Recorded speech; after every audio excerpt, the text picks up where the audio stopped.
Tertúlia. Meu boa tarde aí para todos e todas. Hoje é dia 8 de novembro de 2011, terça-feira. O verbete é o de número 2109, com 4 páginas, 49 elogias e 15 máximos. O tema, aceitação cosmovisiológica. A especialidade é a cosmovisiologia. Quem redigiu o verbete aí, com muito critério, foi a professora Graça Ventura, que está ali, assessorada pela professora Rosa Nada. Agora, eu queria que vocês dessem umas palmadas nela, que hoje ela inteira os 17 anos.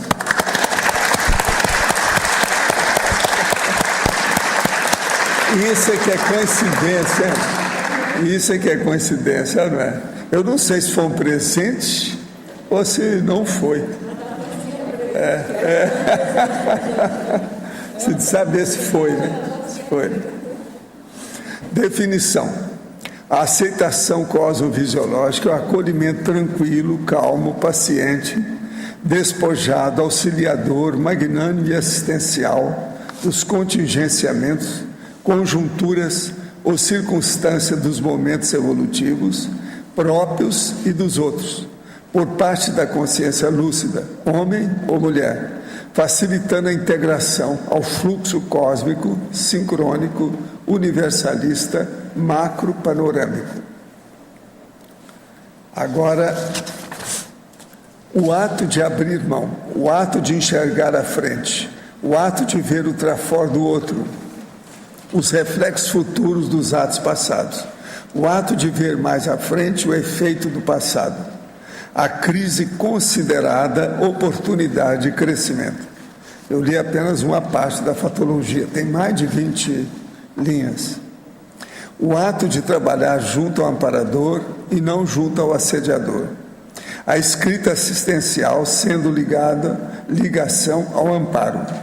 O ato de prestar atenção à cosmovisão no dia a dia. A remissiologia dos 15 itens nós destacamos: amplitude autopensênica, autopensenização cosmovisiológica, evolução transparente, otimismo racional e senso universalista. Frase enfática. A aceitação cosmovisiológica permite o extrapolacionismo assistencial avançado, mantendo o megafoco universal amplo, visionário e aplicação teática nas pequenas, grandes atividades diárias. De que forma você vem vivenciando a aceitação cosmovisiológica? Já consegue se colocar na condição de mini peça, visando a assistência multidimensional? A frase enfática dela é quase praticamente perfeita, só tem que ter uma sílaba a mais. Tem que tirar, visionário, né? Uma vírgula. Agora, a mega análise, no meu caso aqui, eu separei 18 itens. Cosmovisiologia, integração, interrelacionamento, mega fraternidade, abertismo, mundividência, cosmoconscienciologia, intercompreensiologia, universalismo, cosmoconvivência, cosmopensenidade, interculturalidade, solidariedade, cosmoanálise, extrapolacionismo, heteroaceitação, interdependência e heterocrítica. Agora, questionamento. Minha filha tem um colega na escola que está sofrendo com fortes dores de cabeça, mais de 30 dias com enxaqueca. Ele tem 5 anos, estuda pelo turno da manhã, porém irá mudar para o turno da tarde por causa do problema. É uma criança muito amorosa e querida. Ele vai se operar de adenoide e amígdalas, isso talvez ajude. Mas como posso ajudar a trabalhar as energias? Pode ajudar? Pode colocar na TENEP? Sim, nós vamos colocar. Agora, quanto mais energia você colocar nele, vai melhorar, né? Com 5 anos ele vai ter boa reação. Agora, é muito engraçado um menino de 5 anos ter dor de cabeça. Isso aí deve ter uma relação muito grande com as adenoides dele. Te ver o que é que tem lá dentro. de ver se fizeram mais exame da cabeça do garoto, se de ver. Desde 99 tenho estudado a conscienciologia e sou tenepsista. Tenho tido desde então desejo de morar em Foz, em decorrência de vários motivos, dentre eles para me dedicar às pesquisas da conscienciologia. Já tentei me contatar com alguém daí, mas não conheço ninguém pessoalmente, por isso ouso agora recorrer ao senhor para talvez me dar uma ajuda no sentido de como fazer inicialmente para ir morar aí. Preciso de ajuda para conseguir me estruturar em questões como emprego e moradia, de preferência próxima ao CAEC. Dados pessoais e profissionais para uma possível orientação. Sou viúva, 34 anos, casal de filho com 12 e 10 anos, respectivamente. Sou formado em pedagogia, com habilitação em supervisão educacional pela Universidade Estadual da Paraíba e tenho experiências na área. Olha, o problema aí vamos pedir para a Marta para entrar em contato com ela para ver o que é que faz, né? Você guarda isso aqui para você dar um jeito aí de entregar e ela tem que entrar em contato aí com eles lá para saber o endereço, telefone, Paraíba, é um bocado. Ela aí está querendo tudo arrumadinho, tá certo. Na primeira e segunda linha da fatologia, você colocou o ato de abrir mão, que seria o desapego, e o ato de esperar a solução favorável, que é muito semelhante ao do princípio do não agir do Tao Te Ching, escrito por Lao Tse. Poderia comentar essa semelhança? Tao Te Ching. Nós falamos muito disso aí, não tem nada a ver com Tao Te Ching, mas coincidiu, né? Eu nem entendi o que é isso do... Não, é porque ele está falando esse processo do abrir mão e esperar a solução favorável. Eu já escrevi muito sobre isso, você também está colocando aí. Isso aí é mais ou menos parecido com o Tao Te Ching, mas não tem nada a ver. A minha ideia ao colocar o abrir mão foi do ego, em primeiro lugar, mas depois cada um é que sabe o que precisa abrir mão. Das raivas... Mas não tem nada a ver, isso é coincidência de ideia mesmo. Das irritações... Agora, ó, duplo parabéns à Graça pelo verbete e pelo aniversário. Aqui em Portugal estamos muito contentes e orgulhosos pela nossa portuguesa ter feito essa conquista evolutiva. O nossa está entre aspas. Gostaria que a verbetóloga aprofundasse a frase enfática, comentando que técnicas práticas utilizadas no dia a dia para chegar à cosmovisão, que você utiliza no dia a dia para chegar à cosmovisão nas pequenas, grandes atividades diárias. Isso é da Lourdes Sá, Joieiras, lá em Lisboa. Você sabe quem é, né, a Lourdes? Sim, obrigada, Lourdes. Então tá. Agora, olha aí a frase enfática. A minha ideia aqui na frase enfática é, com a aceitação cosmovisiológica, a consciência ou consciência fica sem conflitos com ela e com os outros. E então fica com mais disponibilidade íntima para ampliar a sua visão e ter mais mega foco nos outros, podendo aplicar em pequenas atividades. Eu foquei isso das pequenas atividades porque acho que nós temos muita coisa do ego. Querer aparecer, sim, querer o aplauso. Então as pequenas atividades normalmente ninguém quer fazer. E então eu quis dar foco nessa pequena atividade que muitas vezes ninguém quer fazer, mas é fundamental. Porque se essa pequena atividade não for feita, todo o conjunto pode não funcionar. Pois é. E quanto à forma, o verbete é lusitano. Bem feito. Bem charmoso. Né? Quem é que vai falar agora? Quem é que está com... Aí o microfone é você, ó. Faz favor, hein? Graças. O sotaque, olha o sotaque. Parabéns. Então, aqui no Proverbiologia, na segunda linha, na página 33, está aqui: aconselho, amigo, não feches o postigo, desculpa. Postigo eu sei, é uma porta secundária, pelo que eu vi no dicionário, sei lá, mas eu sinceramente eu não entendi, porque deve ser alguma coisa lá de Portugal, não sei. suponho. Não tem nada que ver. Não é. Explica isso aí para ela, vai. Eu não entendi isso. Não, aqui, ó, É uma pega aí, janelinha explica. pequena. Deixa Na ela porta falar. da sua casa pra não defender. tinha uma janelinha? A portinha secundária da porta está no dicionário. Aquela portinha, aquela. Abrindo. Mas eu não entendi. Tudo bem. Hoje em dia a gente usa olho mágico, porque a gente não confia mais nada. Mas Mas antigamente tinha uma portinha. Mas existe ainda aquela Então. portinha. Um outro nome é Não Portinhola. é só em Portugal, não, tá? Viu? O outro é Portinhola. Se você Agora quer. entendi, porque eu entendi que era uma portinha pequena, mas é uma portinha pequena na porta, dentro da porta. Tá bom, tá certo. O guichê, por exemplo, E às vezes tem na postinho. página 35, paradoxologia. O paradoxo de ter preconceito do preconceito. É porque, na minha opinião, eu tinha, e ainda tenho, uma coisa que eu estou a tentar alterar. Quando eu via que alguém era preconceituoso, eu tinha esse pensamento: essa pessoa é preconceituosa, então nem vale a pena assim muita conversa. Isso é um preconceito. Correto. Agora, a última coisa aqui, na fatologia, página 34, a 10ª linha e depois pula para 11. O não enquadramento no holopensene do país natal. Isso foi uma fatuística minha que me levou a escrever até esse verbete. Isso e mais o que está na frente. Eu aqui falo à frente e atrás. Eu começo na linha 9.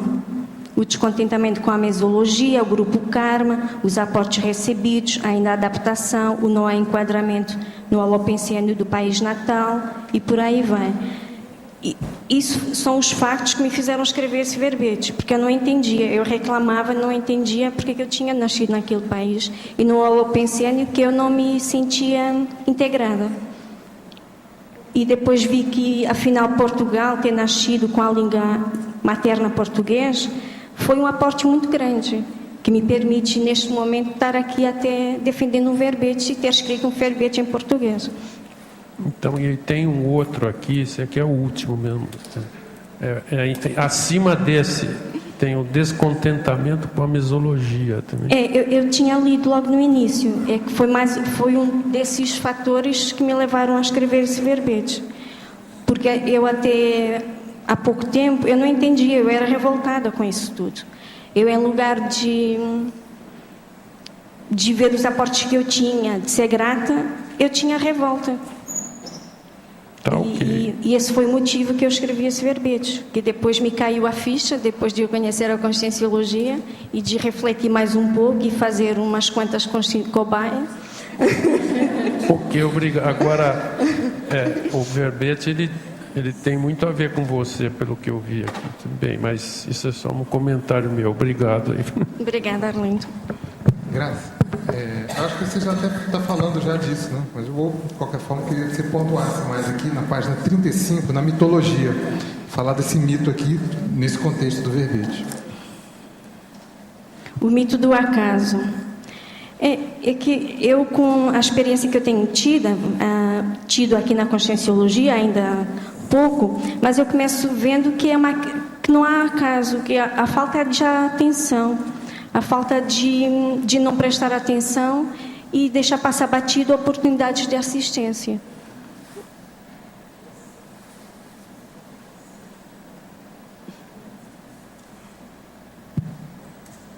Graça, aqui na Oi. tua frente, tudo bem? Parabéns mais uma Obrigada. vez, né, pelo aniversário, pelo verbete. Obrigada. E aqui na fatologia, na 8ª linha, de baixo para cima, você fala a percepção dos limites do soma atuando no desenvolvimento da disciplina e da auto-organização. Você pode explicar mais isso? Essa foi outra revolta que eu tinha, que eu não entendia o porquê vir com um soma feminino, um ginossoma, e também eu achava esse corpo muito fraquinho. Achava que ele não dava para nada. Então, eu até desenvolvi hipocondria, eu não sei, não tenho assim muita... É uma hipótese, né? Em cima disso. Porque eu achava que não dava, que não tinha resistência, que eu tinha uma ideia que deveria fazer mais com o soma e esse não me permitia. E até pouco tempo eu continuei fazendo. Eu nunca tinha horas para deitar, eu ficava sempre até tarde, enquanto dava eu ia. E depois eu comecei vendo que esse soma realmente exigia alguma disciplina. E aí quando eu comecei a disciplinar o soma, a coisa melhorou.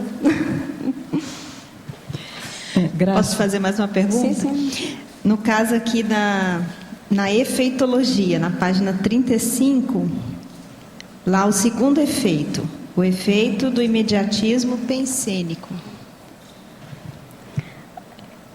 Quando nós pensamos, a energia já foi automática, né? Foi nesse sentido que eu coloquei isso. Mas no contexto do verbete, o que foi que você chegou a pensar aí? Porque no contexto do verbete, a aceitação cosmovisiológica requer que a pessoa tenha cuidado com o que pensa, esteja todo dia trabalhando nisso, refletindo e esteja lúcida para o que pensa, porque realmente os pensamentos têm um efeito imediato.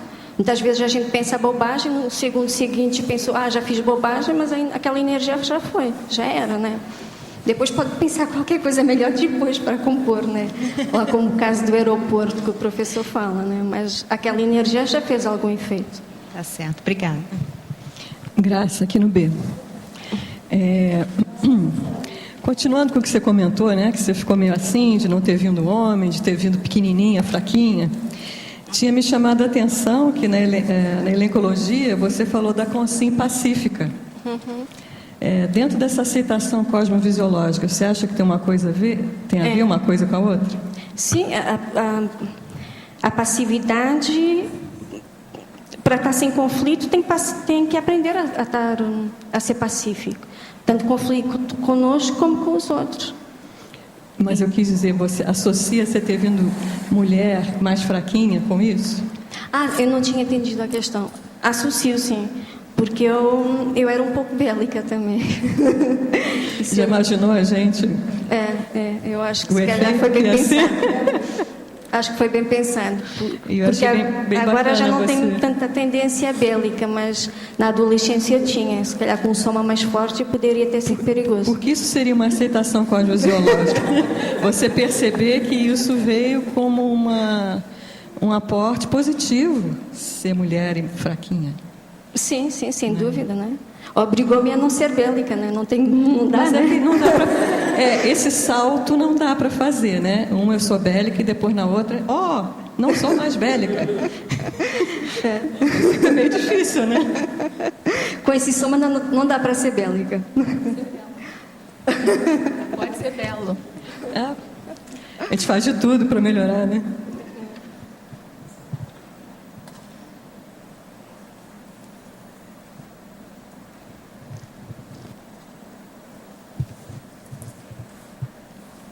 Bem, já que ninguém fala, eu vou falar aqui dos laboratórios que eu coloquei lá de Évora Monte, que não sei se repararam.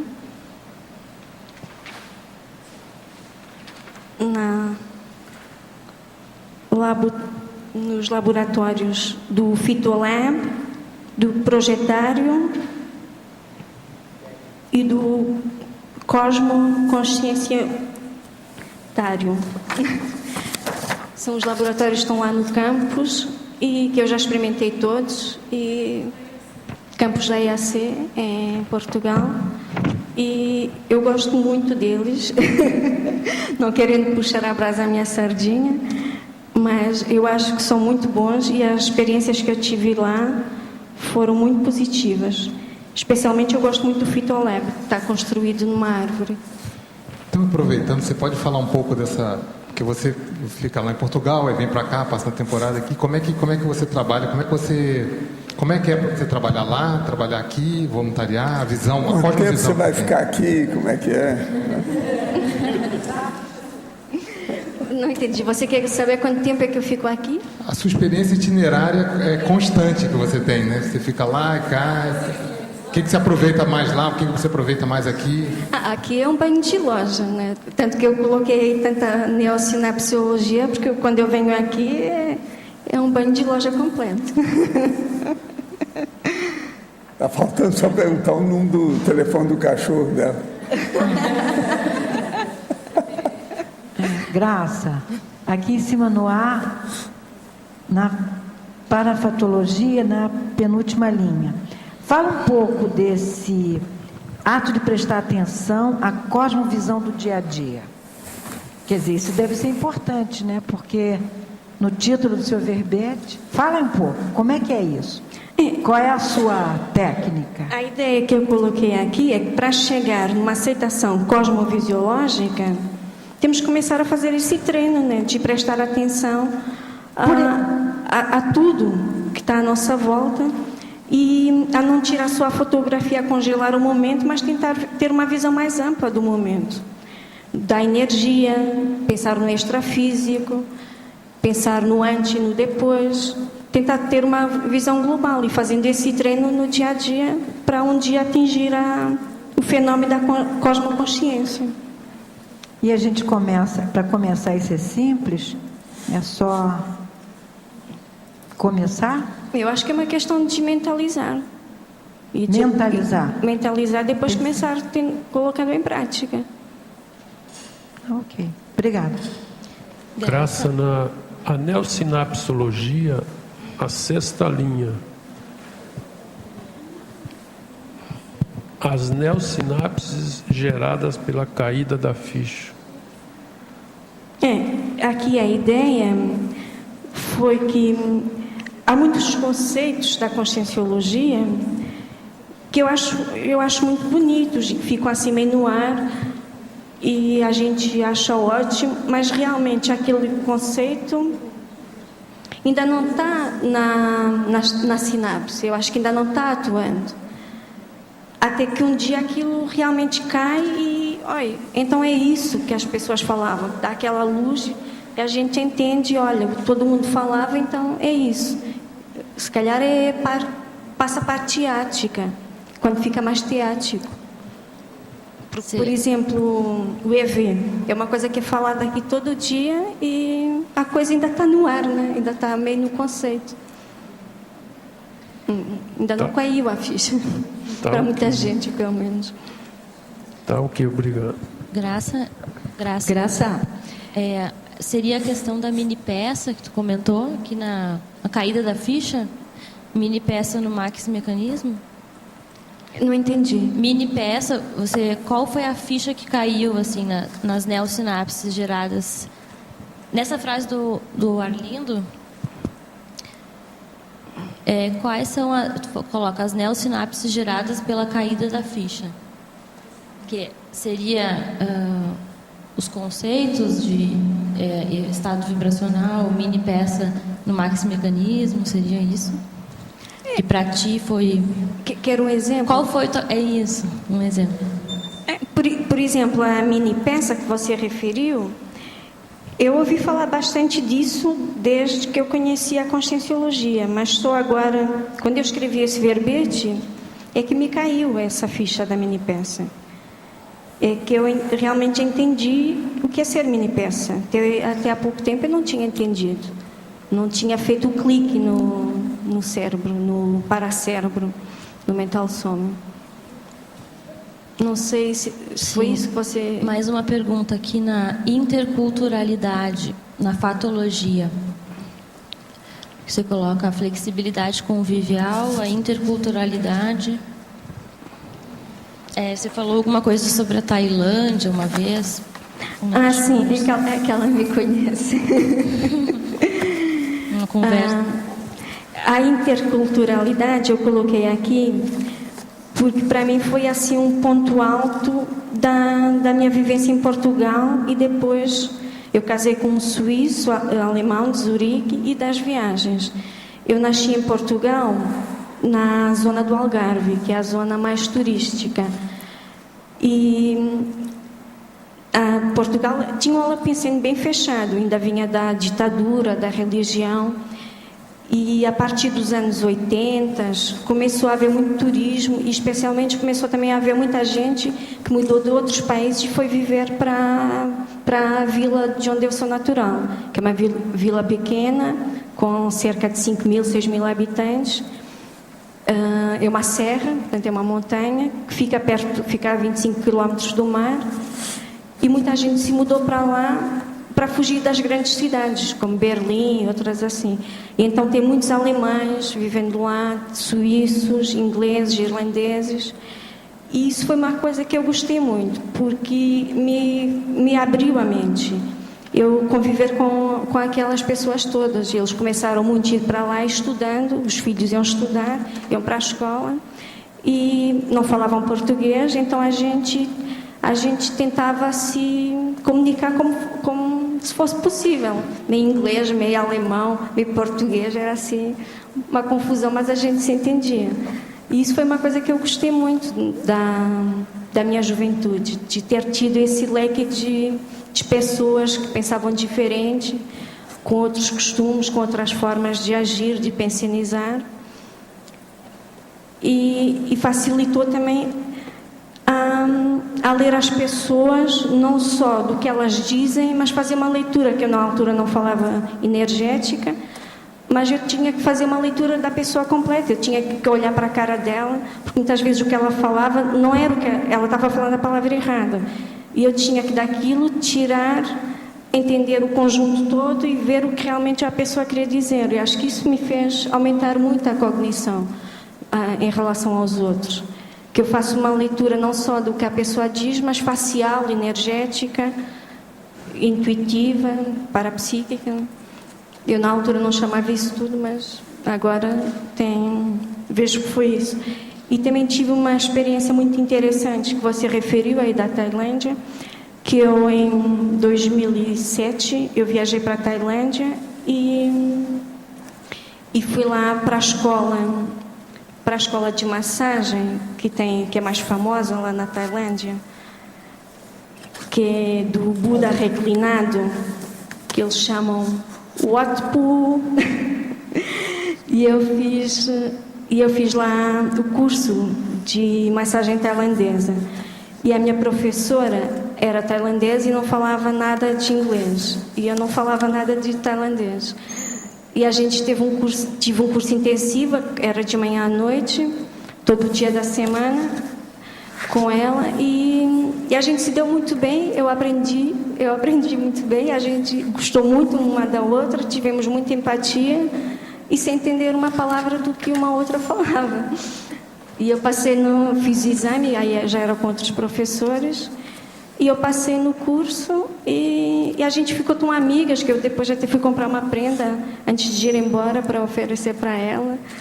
E a gente se despediu assim na maior emoção, quase chorando, e a gente nunca entendeu o que uma e outra falava.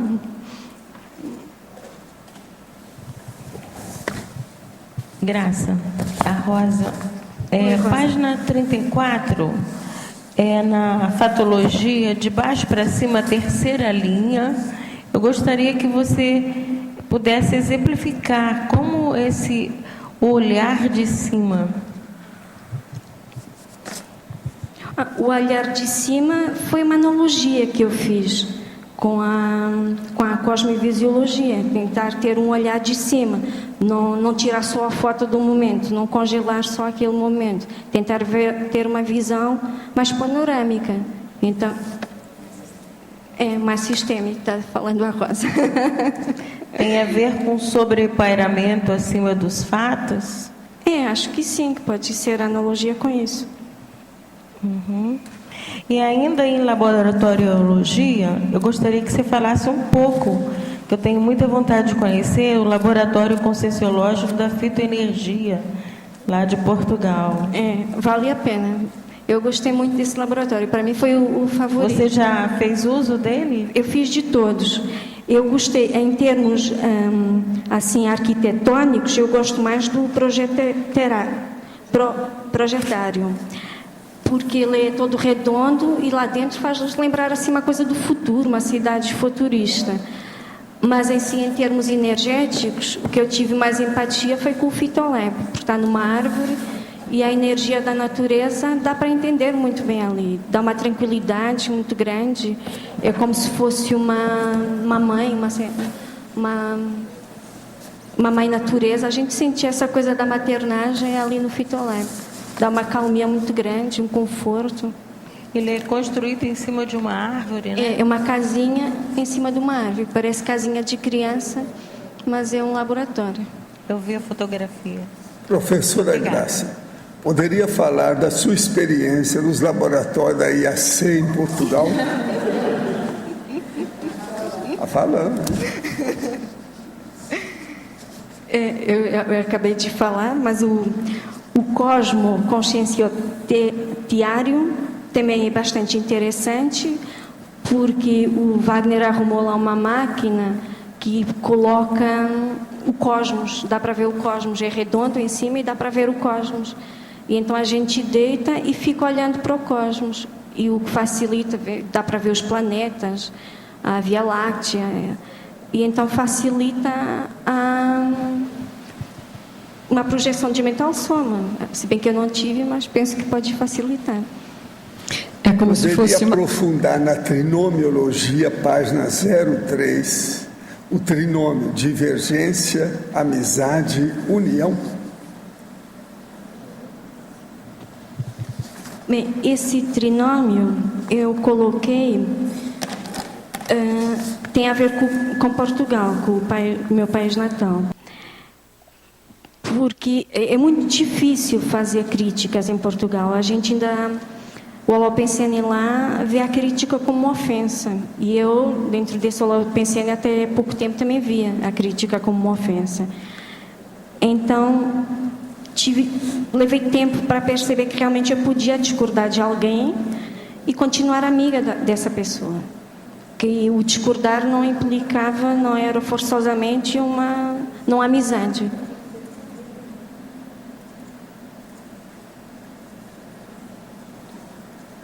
Oi, Marisa. Obrigada. Não estou ouvindo muito bem.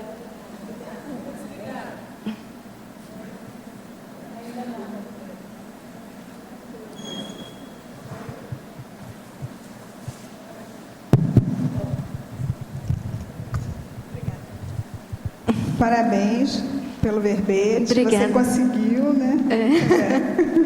A gente Foi hoje. participou aí do seu empenho, né? E por falar em empenho, tem duas coisas que eu gostaria de perguntar a você. Uma é aqui no Proverbiologia, eu entendi o significado, mas eu gostaria que você aprofundasse isso e, se possível, falasse até alguma experimentação sua a respeito do provérbio. Fui à casa de minha vizinha, envergonhei-me. Vim para a minha e governei-me. Eu não conhecia. É novo para mim. É de Portugal. É de Portugal, né? Aí a ideia, pelo menos do que eu entendi, é que a pessoa foi à casa, ela não aceitava a sua casa, tinha uma falta de aceitação, também estava reclamando, e foi à casa da vizinha, viu que a outra ainda vivia pior que ela, então voltou para dela, né? Achando ótimo. Eu pensei isso em termos de aspectos conscienciais mesmo, né? Você observar o outro, acha que o outro é o máximo. Não, questão de autoestima, autovalorização, né? Eu olhei por esse lado, mas eu achei interessante, eu não conhecia. Agora, na página 34, em fatologia, logo na primeira linha, o ato de esperar a solução favorável. Eu acho que isso aí tem uma sabedoria, né? Para você agir assim, esperar, não se atropelar, não atropelar o cosmos, né? Mas também não é cair num parasitismo, né? Esperar de boca aberta que caia do céu. Em contrapartida tem esse ditado também, né? Ficou esperando de boca aberta aí, esperando que caísse do céu. Então, eu acho que esse ato de esperar a solução favorável, ela tem um cunho aí de uma sabedoria. A ideia que eu tive aqui tem a ver também com a minha experiência pessoal, que eu sou muito ansiosa e nessa ansiedade eu atropelava muitas coisas. Eu queria tudo para ontem e eu não via os momentos dos outros. E então, após reflexão, eu vi que realmente tem que esperar a solução, tem que esperar o momento do outro. Às vezes não é para ser naquele momento. É uma espera alerta, né? Uma espera alerta, exatamente. Uma espera alerta, não é uma espera apanhomada, né? Então, para não atropelar os outros, é mais nesse sentido, não ficar atropelando as coisas. Até o próprio fluxo, né? Até o próprio fluxo do cosmos. E parabéns pelo seu verbete. Obrigada. É bom te ver aí, viu? Obrigada. Graça, eu também quero parabenizar pelo seu verbete. E eu gostaria de voltar para o Proverbiologia.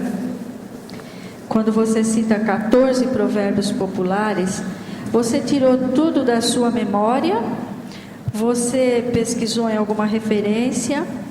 Ou que eu vejo os últimos estão muito dentro do tertuliário, né, o que o Valdo fala, e você conseguiu guardar todos? E porque tem um que eu fiquei interessada, cada um sabe as linhas com que se cose. Você poderia falar alguma coisa a respeito? Esse eu acho bem importante, porque a gente tem a tendência de julgar os outros. E a gente não sabe realmente as linhas com que o outro se cose, né? A gente não tem a visão panorâmica do outro. E essa questão, eu coloquei aqui os provérbios, e esses provérbios, alguns eu sabia, outros eu fui pesquisar na internet.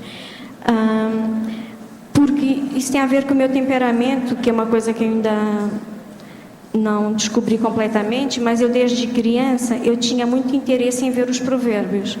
Havia uns almanaques que tinham o tempo, as fases da lua, e tinha provérbios também, uns almanaques pequenininhos. E eu, em criança, eu gostava de pegar nesses almanaques e ler os provérbios. Não sei o que é que isso tem a ver com o meu temperamento ou de outras vidas, mas eu era ligada em provérbios desde criança. E então eu coloquei isso aqui, até pensando no que o professor Valdo fala tanto, da senha para a próxima vida, só que a minha é bem rudimentar, não é assim tão elaborada como a dele. Mas pronto, pode ser uma senha, né? Agora, tem muitos desses provérbios aqui que são do latim, foi a tradução lusitana do latim. A rir se corrige os costumes, ridendo castigat mores. Isso é 3 palavras do latim. Muito bom. Obrigada, viu? Obrigada. Graça, na página 36, na culturologia, você pode falar por que você colocou a cultura do Estado Mundial, fazer relação aí com o seu tema?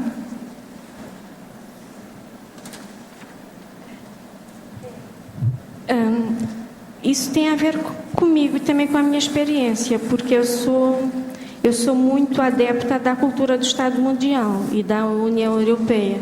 Sim. E eu fiquei muito contente da União Europeia se ter concretizado, e eu espero que no futuro seja possível também concretizar um Estado Mundial. Você já mandou até 5 euros para a Grécia, não foi?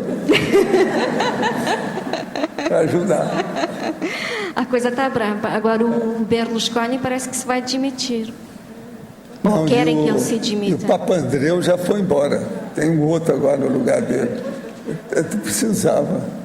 Agora, é ministro do Brasil e líder político na Europa. Tem que cair tudo e limpar tudo. Os ministros do Brasil também, já foram 6 para 7. Né? Tem mais um agora tem o da vez. Né? Agora lá em Portugal, lá na Europa tem. Papandreou foi embora, vamos ver agora o Beliscão. Beliscão é mais difícil, porque ele é muito rico, compra todo mundo.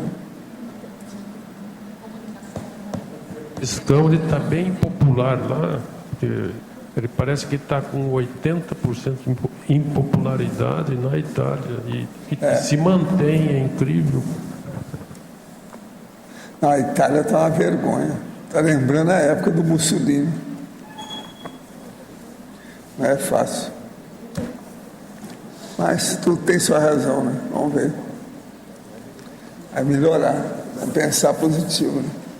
Agora, vamos mandar 5 euros para a Grécia. Sempre ajuda, né? É. Se todo brasileiro mandar, vai dar uma grande Não, eu diferença. falo o seguinte, um copo de água potável, se você jogar no mar, você enriqueceu o mar. É importante.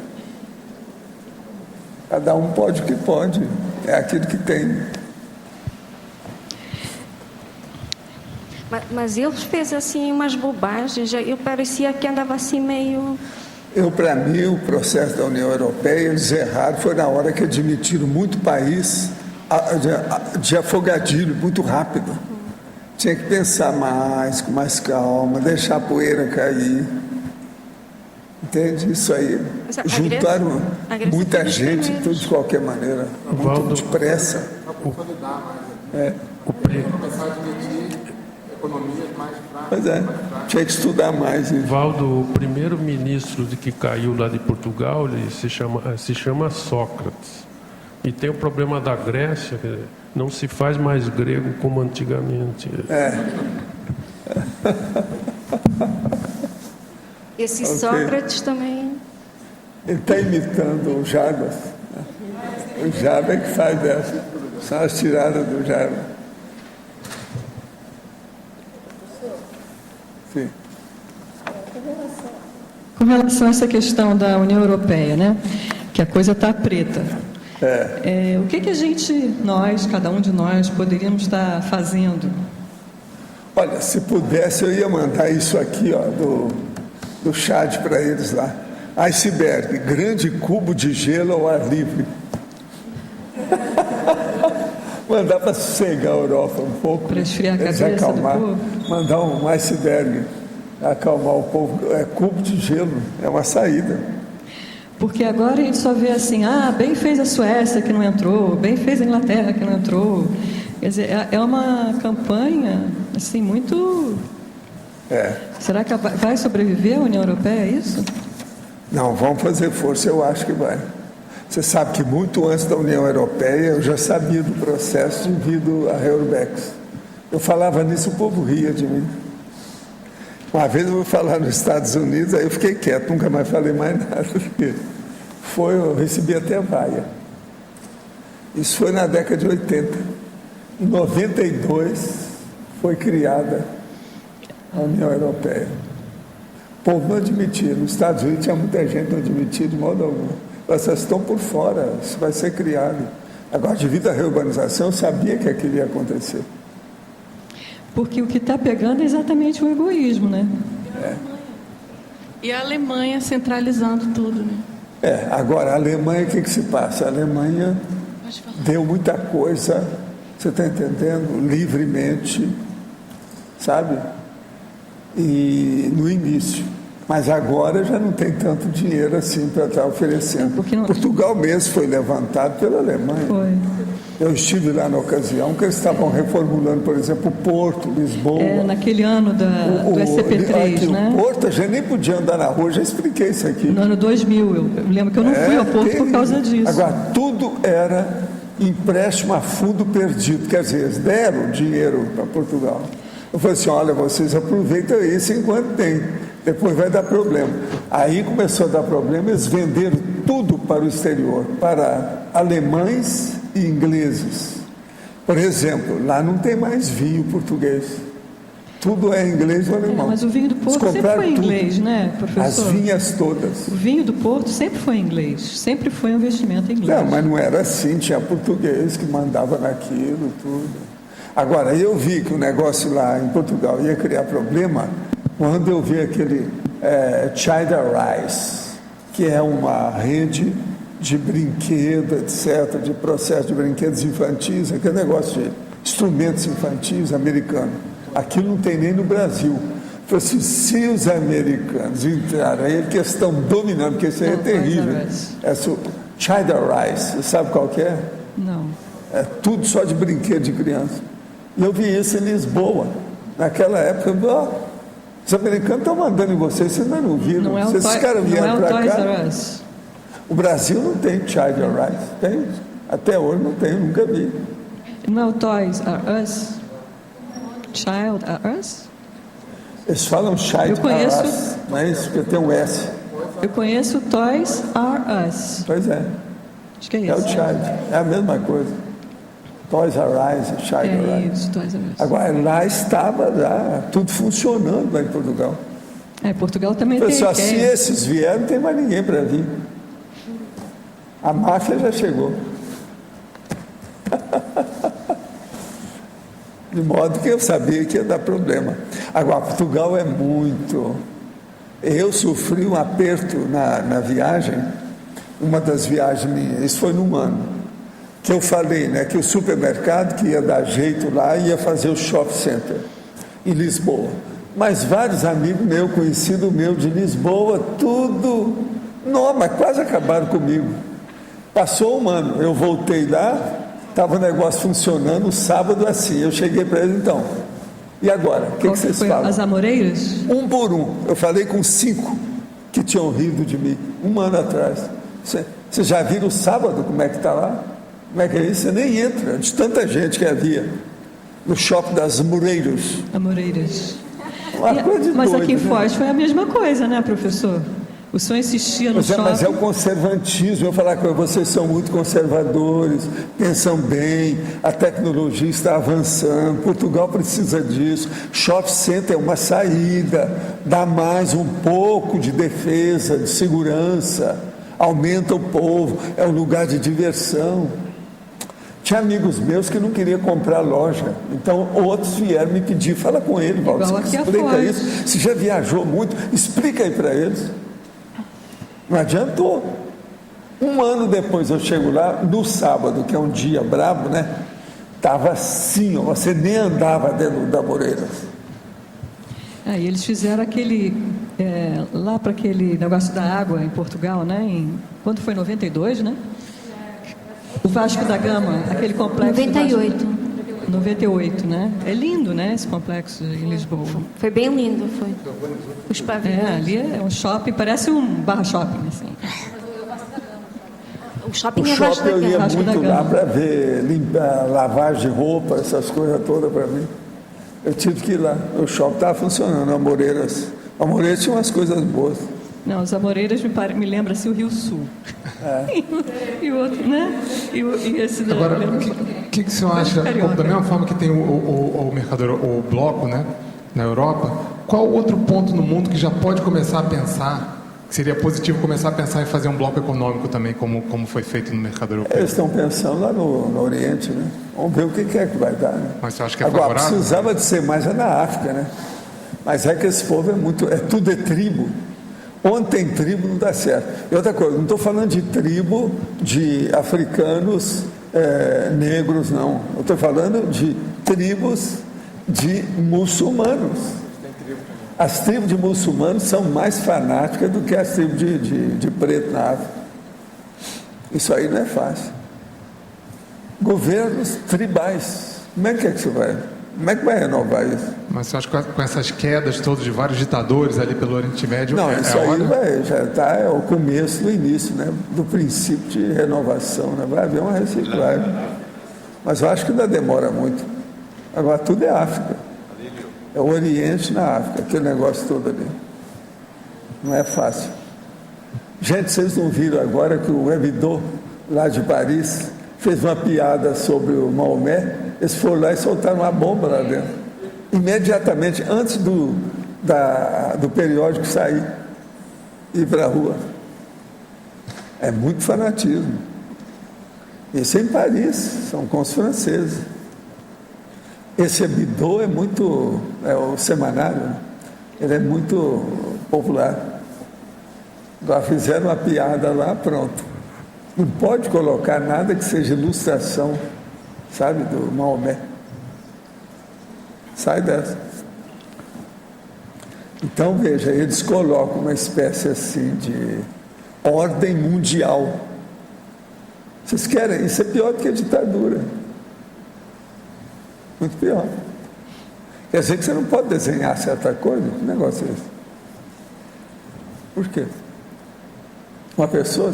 Eu não posso desenhar nem o Moisés bonito, cheio de vida, moço. Não posso. Ou o Maomé. Como é que fica?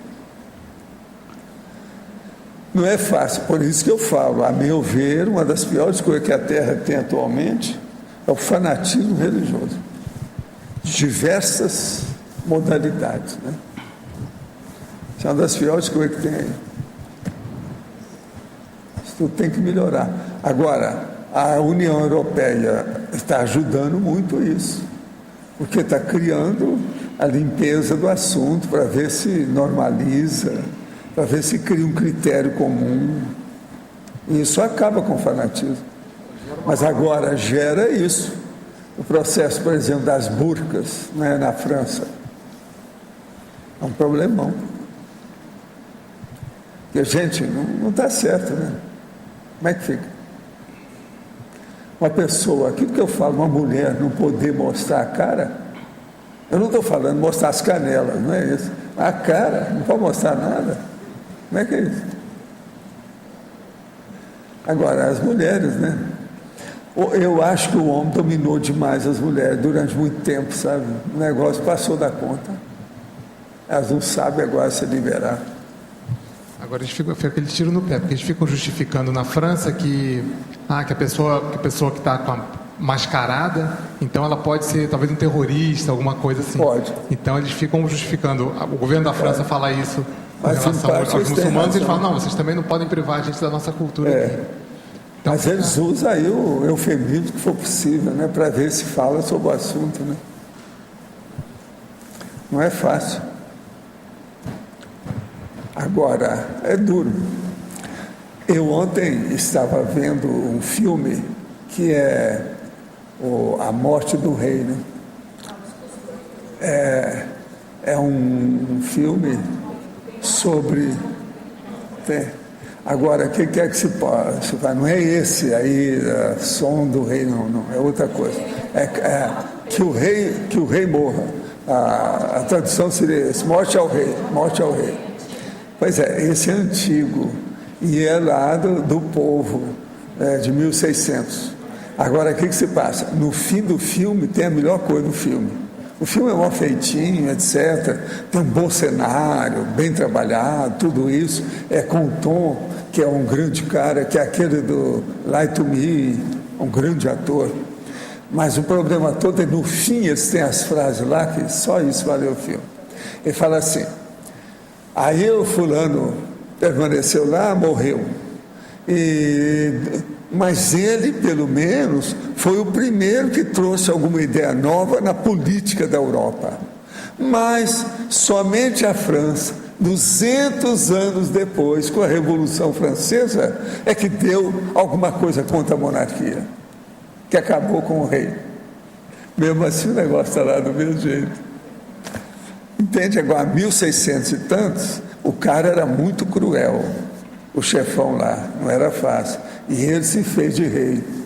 Decapitaram o rei e ele entrou no lugar. Viveu algum tempo, mas pelo menos deu uma renovação no negócio, com toda a crueldade dele, as coisas todas. Por quê? Ele dava conta da monarquia, tinha que acabar com aquele negócio do poder divino da pessoa. Agora, só 200 anos depois que a Revolução Francesa caiu a ficha sobre isso. Mas mesmo assim, o negócio ficou na França. A Inglaterra não adiantou nada, a Espanha não adiantou nada. Agora, o filme vale a pena ver por causa disso. Só por causa da última frase. Sabe como é que é? Agora, não é fácil. Por isso que eu falo, a Europa não é à toa que começaram a reurbanização terrestre na paratroposfera da Europa. Estavam certos, que a parte ocidental superou a África e o Oriente, devido a tanta luta, tanta guerra, tanto processo político. A Europa dominou. Essa paratroposfera seria, se eu tenho essa informação, é mais em cima da Alemanha, França? Não, em cima da Europa toda e pega até a Inglaterra. A Inglaterra também está no meio disso. A Inglaterra também é bem sério. Está tudo ali. Bom, tudo ali está junto.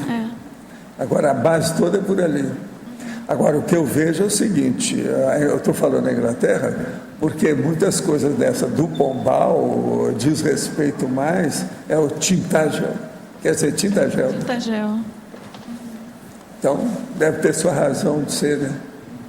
Agora, o caso do sujeito lá mais bravo da Inglaterra era o Cromwell. Cromwell, isso. Esse que era o bravo, entende? Agora, o Tom Ross, que é aquele do Let to Me, faz o papel perfeito. A crueldade dele, o jeito dele, matava o cara na hora, assim, na frente de todo mundo. Não queria saber. Esse Cromwell não foi fácil. Mas ele renovou o processo político. E o amigo dele, que era o Fairfax, que era o cara, o grande general também, porque os dois eram generais, ele traiu, né, o Cromwell, devido à mulher. A mulher mandava nele. O Cromwell chegou para a mulher e falou assim: eu não sabia que aqui nessa casa tinham 2 generais. Tem umas cenas bem feitas, o filme sobre esse aspecto da situação tem.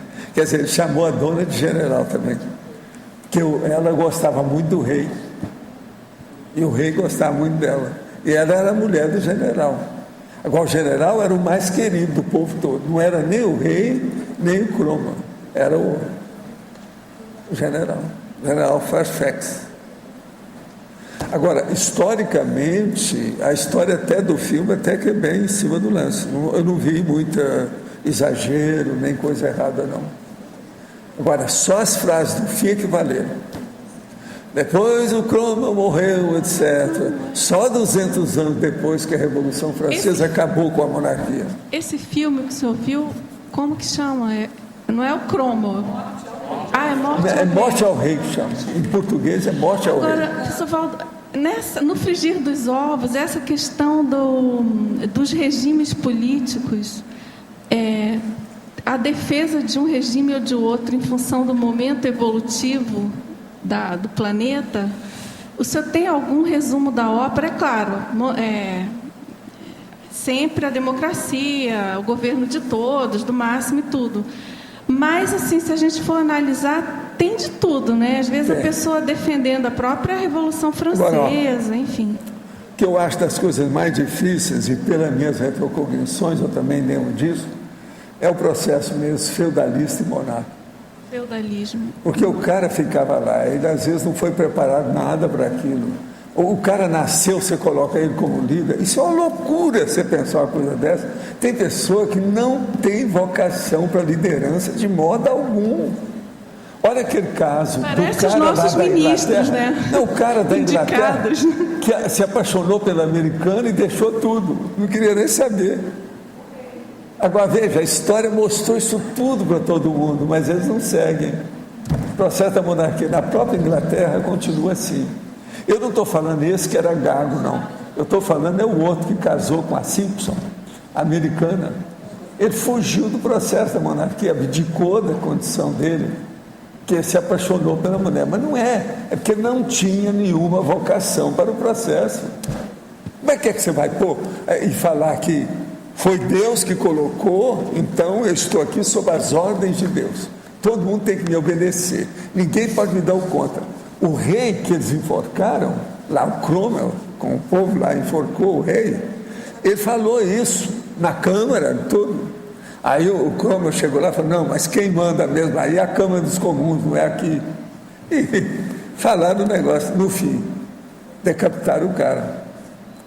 Agora, quando eles decapitaram, o sujeito então começou a vender pedaços do rei, lá do enforcamento. Isso aqui são os cabelos do rei, não sei o que é. O Cromwell chegou lá e deu um tiro no cara na frente de todo mundo. Pá! Acabou com o cara que estava querendo seguir a ideia do rei, vendendo produto. Você tem as mesmas coisas que tem hoje. Eu não sei, né, se isso foi baseado. Esse aí eu não sei se foi baseado, se na época isso aconteceu mesmo. Mas tudo indica que sim. Que havia um povo fanático pelo rei, entende? Adorava o rei. É o fã-clube do rei, né? Agora, para você, na página 35, Sindromologia, poderia correlacionar o tema do verbete com a síndrome do estrangeiro? Eu sofri também com os toques emocionais da síndrome do ansiosismo, síndrome do pânico e SEST. A professora Graça já sofreu com a síndrome do estrangeiro? Se sim, de que forma a superou nessa vida intrafísica? Estão te colocando aí completamente. Aqui. Estão colocando na coisa quente. Esse verbete foi feito em cima da síndrome do estrangeiro, não? Tem tudo a ver. Completamente. Porque como está na fatologia, eu me sentia mal no alopecênio do país natal. Me sentia o pássaro fora do ninho. Não entendia o que eu tinha a ver com aquelas pessoas. Estão te pondo na chapa quente. Agora aqui, na fatologia, página 34, segunda linha de baixo para cima. A serenidade íntima.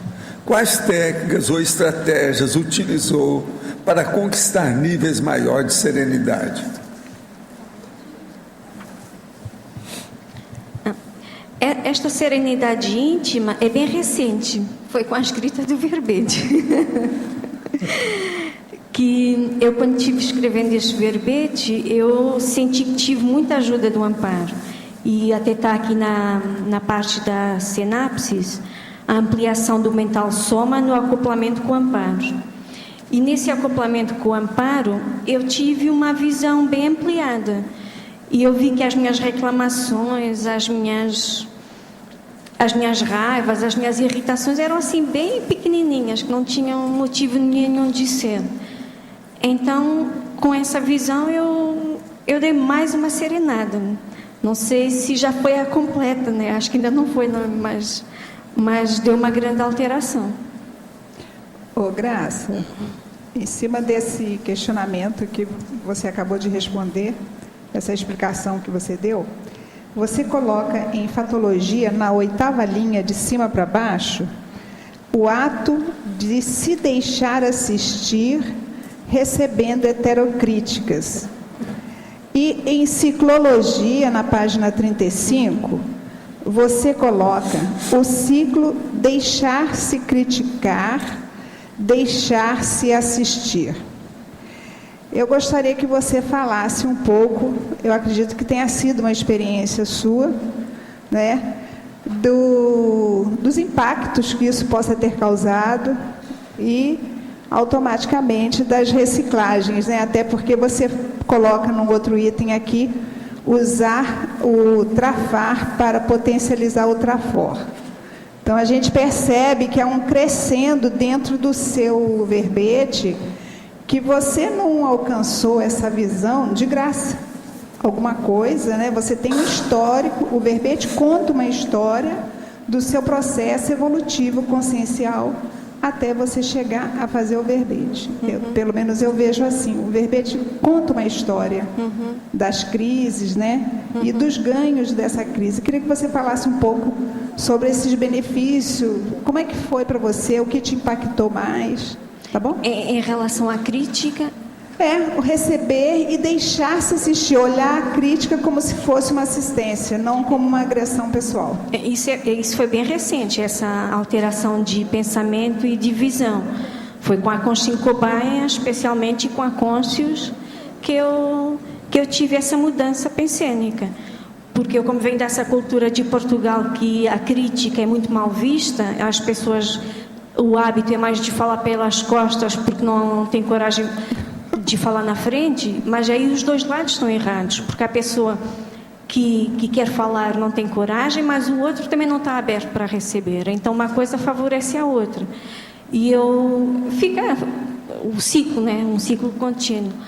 E eu venho dessa cultura, então eu também tinha esse preconceito. E eu tinha dificuldade em receber crítica. E eu, assim, primeiro impacto, eu vi aquilo para me ofender, para me colocar para baixo. E os cursos da Conscius, para mim, é que fizeram uma grande diferença, que eu fiz o Recim e fiz várias vezes Consciência Cobaia.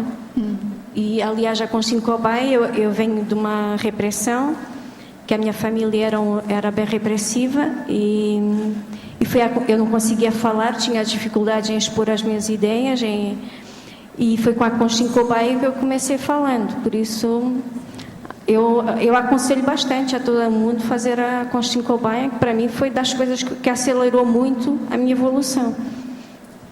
Ok, obrigada. Respondeu.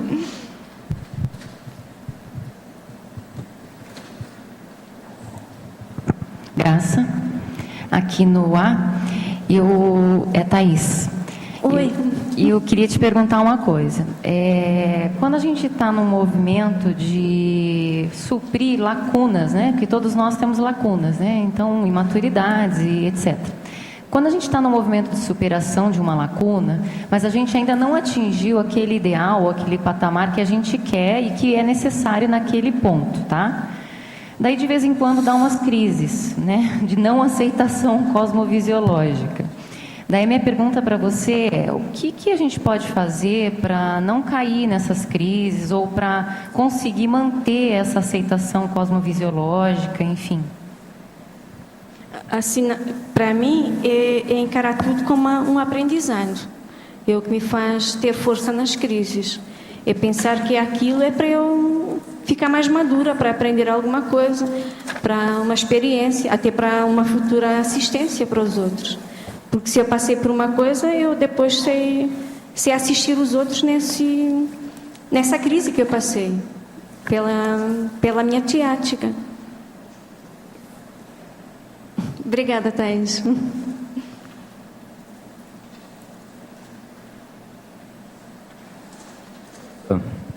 Adélio no ar também. Oi, Adélio. Tudo bem? Lá na página 34, na primeira linha da fatologia, não sei se você já comentou sobre o ato de esperar a solução favorável. O que você... Já comentei. Isso, eu coloquei isso porque eu sou muito ansiosa e...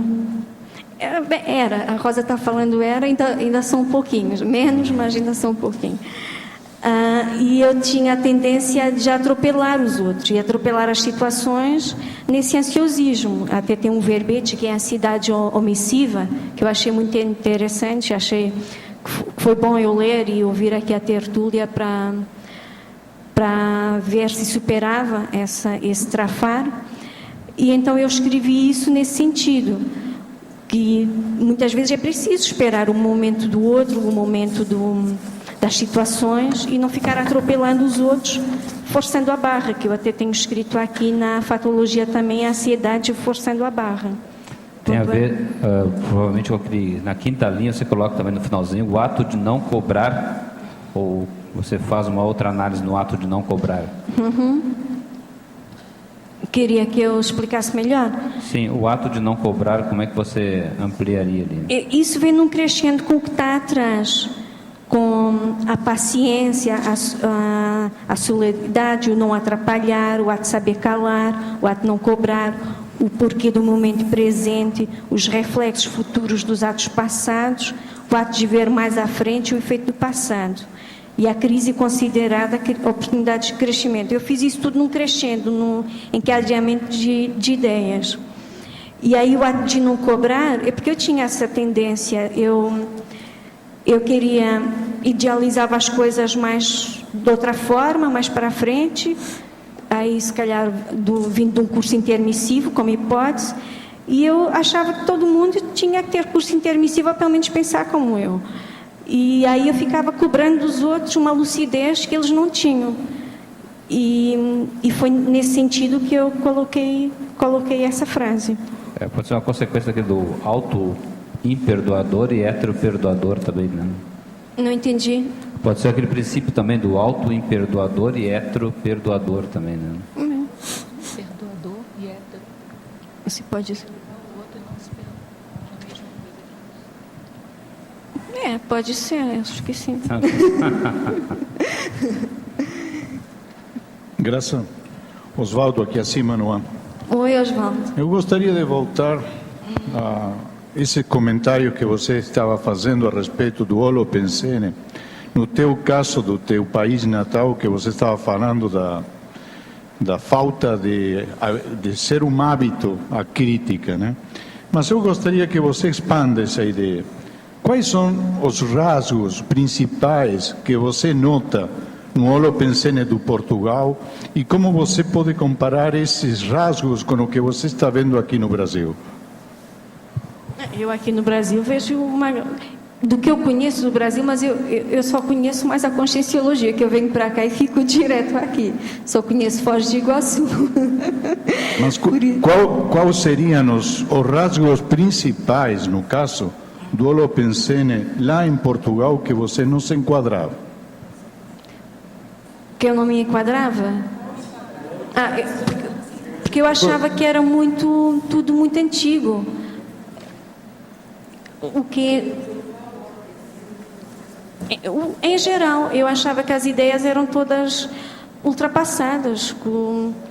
Religioso, a ditadura, ainda tem muita coisa da repressão. A repressão está no ar, dá para sentir a repressão. Até hoje, ainda a repressão se sente no ar de Portugal. Da crítica. As pessoas têm muita preocupação com a autoimagem, de querer mostrar uma faceta mais bonita, que não corresponde muitas vezes à realidade. Dos outros pensarem mal, tem muita coisa do outro não pensar mal. Eu que vou falar para o outro não pensar mal. Não fala isso porque o outro vai pensar mal. Cuidado com o que falas. A gente está sempre recebendo esse tipo de feedbacks. Não podes falar isso, é melhor não falar aquilo. Isso para mim era uma coisa que não me fazia sentido e que me atrapalhava bastante e que me irritava de certa forma também. Oi, Graça. Olá. Tudo bom? De português para portuguesa. Olha, é o seguinte, eu gostaria de perguntar aí quais são assim os efeitos, os resultados, o balanço que tu fazes assim de residência numa Cognópolis. O que é que podes dizer aí a todo mundo, enquanto portuguesa, aqui com estes meses de residência aqui na Cognópolis? Fala aí. É um lava-jato. É um lava-jato, como o professor Valdo fala, e é um banho de loja total. Porque eu fico aqui imersa e realmente a pessoa que chegou aqui no início de julho já fez umas grandes... mudanças, alterações e já vai outra para Portugal. Eu concordo também contigo. Realmente tem sido assim uma mega oportunidade evolutiva. E o que é que tu vês mais assim a nível do Holopensene, de estar num grande grupo com maior massa crítica? Eu acho ótimo. Eu acho que o que está a acontecer aqui na Cognópolis é fantástico. Ter essa gente toda... É porque cada minuto aqui está sempre a aprender. Uma conversa, qualquer conversa que se tem com alguém é uma aprendizagem. As dinâmicas energéticas, o contacto com imensos epicons, que já têm mais experiência, já têm mais parapsiquismo, já têm uma visão maior, tanto desta dimensão como do extrafísico. Ter aqui o professor Valdo, eu acho que é fantástico. Estou muito grata, estou muito agradecida de ter esta oportunidade evolutiva de estar aqui. E o resultado está à vista, não é? Se não estou em erro, é o primeiro verbete de uma portuguesa. E tem o extraterrestre, que é ele. Tem vários. Isso é importante. Muitos parabéns pelo verbete, Graça. Obrigada. Está muito bom mesmo. Muitos parabéns. Hoje é aniversário dela. Os parabéns duplos, exatamente. Bem lembrado. Parabéns duplos. Um exemplo a seguir aí de verbetografia. Eu muito acho bom. que todas as pessoas que deveriam vir aqui à Cognópolis e levar no lava-jato, como o professor Val diz, porque realmente faz toda a diferença. E olha, pessoalmente eu tenho que dizer aqui que o teu exemplo aqui de autoesforço, auto-enfrentamento, autossuperação, tem-me inspirado muito. Então eu espero que a gente consiga dar um bom exemplo para todo mundo aí e viva as Cognópolis no planeta. Ela já está quase falando direitinho brasileirense. Já está quase. Eu ainda estou no caminho Você dele. Estou a caminho que ela. Agora, por exemplo, hoje é dia de aniversário. Ela não falou que é dia de anos. Você foi de Portugal. Para evitar mal entendido. Fala isso. Não, o dia dos anos dela. Ou seja, não fala. Entendeu? Só em Portugal.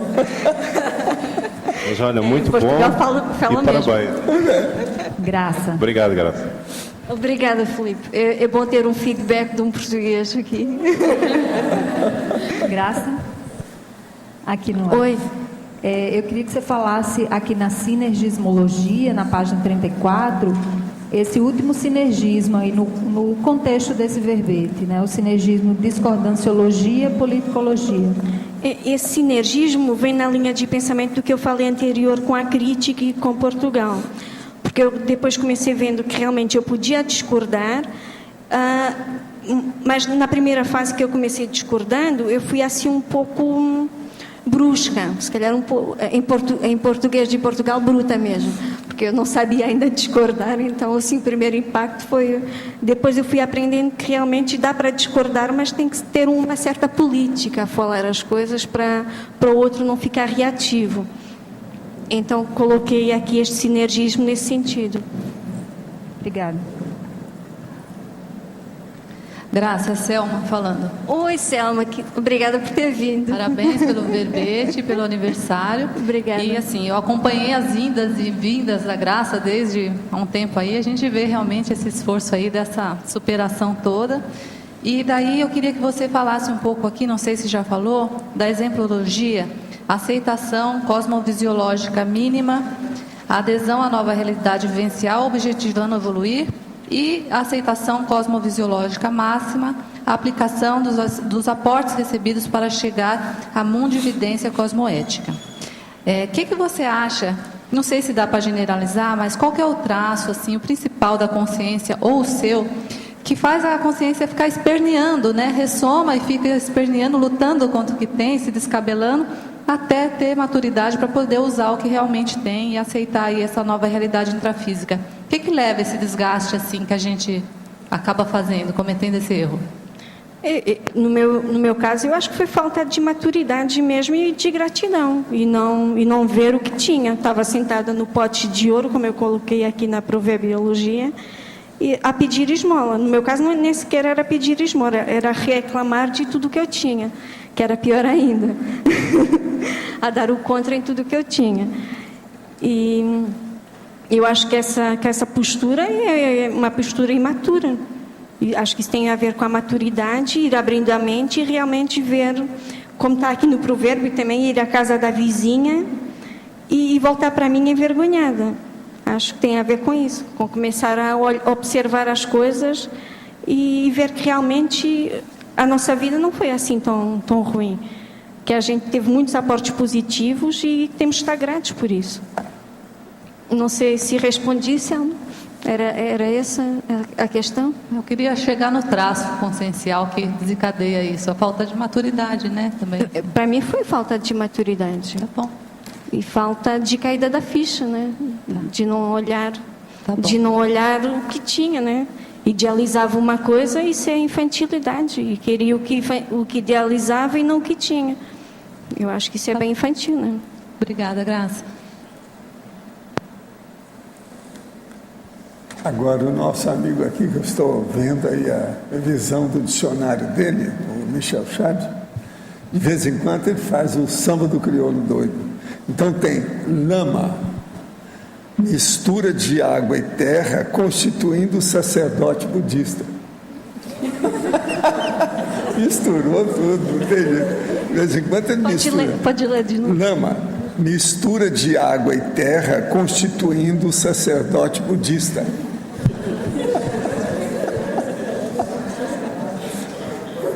É verdade. Tem umas coisas engraçadas, mas que é samba do crioulo doido, tudo. Não, o budista é o lama. Graça. Sai dessa. Uma coisa que eu não vi aqui no seu verbete, de repente tem, e eu não passei nenhuma citação sobre o megafoco. E você teve o seu ponteiro o tempo todo para o seu objetivo. Você teve um foco e você não se afastou com todas as caídas, todas as reciclagens que você passou, você manteve o foco, né, no seu objetivo, fazer o verbete, fazer a sua autossuperação. E você, em momento nenhum, pelo menos eu não percebi, você faz referência ao megafoco. Por exemplo, em fatologia, a sua fatologia está muito boa. Em momento não é só isso. Não coloquei. Pode ser que venha para o próximo, né? Fica aí como sugestão. Mas fica aí o registro. Viu? Aí pega essa experiência do seu megafoco. Conseguiu chegar aqui, vai em frente. Também queria agradecer a minha amiga Malute, que está aqui, que ainda não perguntou nada. Mas eu fico contente com a Selma e a Malute e outros amigos que estão aí, que vieram me dar força. E a Carla, que está aqui do lado, me dando apoio. E a Eliane ali. A Isabel Conceição, que ainda não falou nada também. Também me deu uma grande força. Graça. Parabéns, né? Obrigada. Pelos teus completos anos, teus 17 anos, né? E a sincronicidade com o verbete, né, Graça? Teu esforço, eu te conheço desde quando você chegou, as múltiplas reciclagens que aconteceu no seu interior. Muito bom o teu verbete. Gostaria de fazer uma pergunta. Aqui na efeitologia, você colocou assim, o último efeito, você colocou o efeito dos extrapolacionismos. E na neossinapsologia, você também colocou as neossinapses geradas pelo extrapolacionismo. Você poderia fazer um cotejo entre esses dois? Aí foi porque na escrita desse verbete, eu tive muita extrapolação de mental soma. Está aqui também nas sinapses, ampliação do mental soma no acoplamento com o amparo.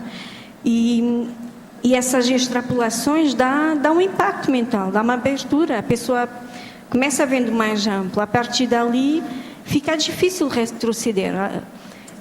Não vai conseguir manter aquilo, mas pelo menos sabe que aquilo existe. Então, para mim, foi uma grande abertura mental. E acho que os extrapolacionismos depois com esforço, pode dar uma subida de patamar, uma mudança de patamar. Depois aí cabe a cada um trabalhar para chegar nisso sozinho. No livro Evolução em Cadeia, o autor apresenta a proposta de trabalho assistencial em presídios, denominado Projeto Crisálida. O que o senhor tem a falar sobre esse projeto? Olha, eu achei o projeto fora de série, mas ele parece que com o tempo não vingou. Houve muito problema e ele não existe. É uma pena, mas o projeto é muito bem feito. Agora, para a verbetógrafa, na antagonismologia, o antagonismo saber dar, saber receber. De que maneira você vê essa questão do saber receber? Pois quando estamos mais abertos às ideias conscienciológicas, temos uma primeira visão de saber dar. Mas como é saber receber? Na minha experiência, primeiro eu tive que aprender a receber. Que eu cheguei aqui toda bagunçada e precisei de receber muita assistência para ficar mais madura e mais lúcida. E depois, então, é que eu estou agora aprendendo a saber dar. Mas eu vejo que, por exemplo, como eu já referi há pouco, na parte das críticas, o saber receber levou algum tempo para saber receber crítica. E perceber que essa crítica era assistencial e não para me derrubar. Eu há pouco agradeci os meus amigos, eu esqueci da Luciana, que ela também veio dar apoio. E se calhar mais outras pessoas, mas eu peço desculpa se eu esqueci de alguém. É a Rosa aqui no B. Na página 34, em fatologia, a 10ª linha de baixo para cima, o nunca estar pronto. Você pode comentar um pouco a respeito?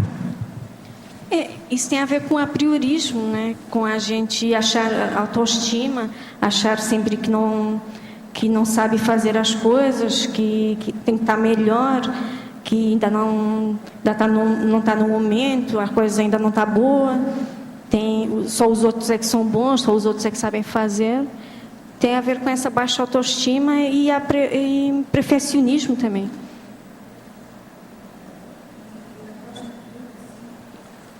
Na na página 35, binomiologia, o primeiro binômio, o binômio quebrar a cara, mudança comportamental.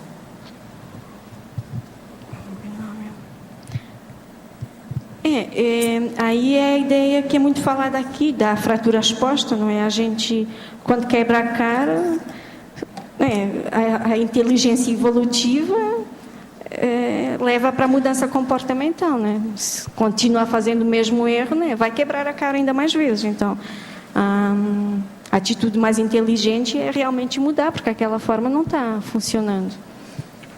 Ok, obrigada.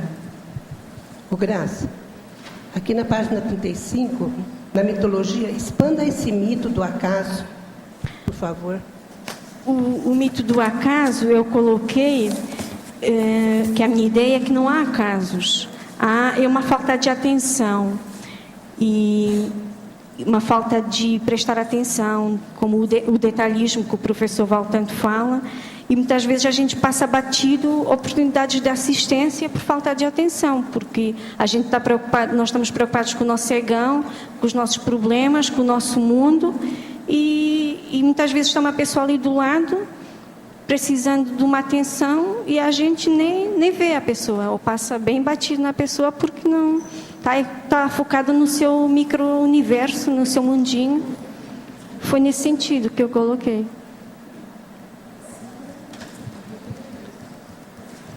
Graça, aqui na fatologia, contando de baixo para cima, na 8ª linha, a percepção dos limites do soma atuando no desenvolvimento da disciplina e da auto-organização. Estou lembrando ali das crises de calor, que você teve que ir embora correndo do Brasil por causa do calor, e não tem aqui no verbete alguma coisa referente a essa inabitação? Tem a síndrome do pânico. Ah, está ali dentro? O calor? Está na síndromologia. Eu pensei que fosse aqui, na percepção dos limites do soma, que era uma forma também, né? Você não aguentava o calor. Mas eu coloquei na síndromologia a síndrome do ansiosismo e a síndrome do pânico. Tá bom. Nesse sentido.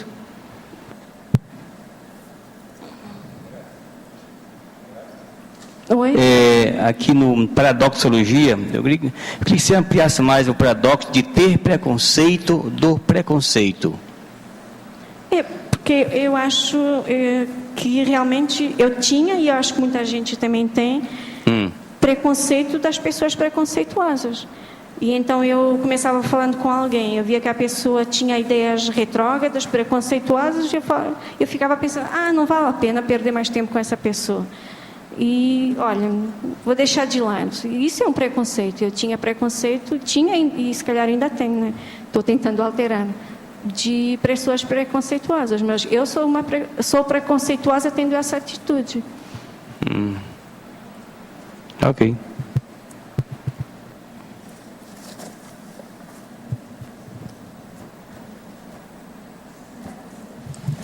Graça. Oi. Parabéns, né, também pelo verbete, até porque nós somos da mesma turma e da verbetografia, e é muito legal ver, né, depois de uns meses, a gente continuar o trabalho. Eu queria que você ampliasse a questão teoriologia, a teoria do trafor sendo locomotiva para resolver o trafar. Revolver o trafar. Essa ideia veio da jornada dos intermissivistas, que o professor Mário Oliveira fez lá uma dinâmica energética para a gente se focar no nosso megatrafor e para, com esse megatrafor, ver como poderia superar os trafários. E eu escrevi isso baseado nessa ideia que eu tive aí, quando estava fazendo essa dinâmica lá com o professor Mário, eu me veio à cabeça que o meu megatrafor é a neofilia, mas eu sempre usei a neofilia para ir para outros países, para aprender mais, para ir em frente, sempre mais mudando, caminhando, nunca está parada. E me veio a ideia que agora para usar esse trafor parada no mesmo sítio, se andando sempre me mexendo, mas para pegar num trafar, por exemplo, o egoísmo, que é um trafar que eu tenho, e seria uma neofilia eu ver como é ser uma pessoa que não é egoísta. por exemplo, preguiça, que é o trafar que eu tenho, e então eu ter a neofilia de ver o que é ser uma pessoa sem preguiça.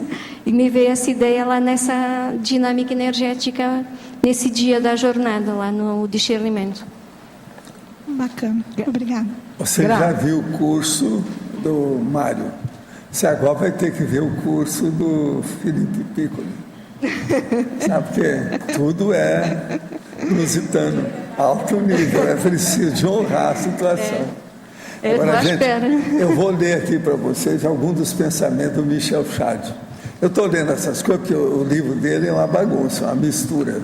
Eu estou fazendo até heterocrítica com o negócio, mas tem coisas, às vezes, bem assim, do pensamento da turma do gibi, das crianças. Ele fala tudo sobre gibi aqui. Mas olha, veja só as definições dele. Estufa, sauna das plantas. Essa aí ninguém pode falar, é perfeito. Galho, braço esticado das árvores. Você vê que não está ruim. Horizontal, linha vertical deitada. Você vê que agora me dá essa aqui. Lá, nota musical distante.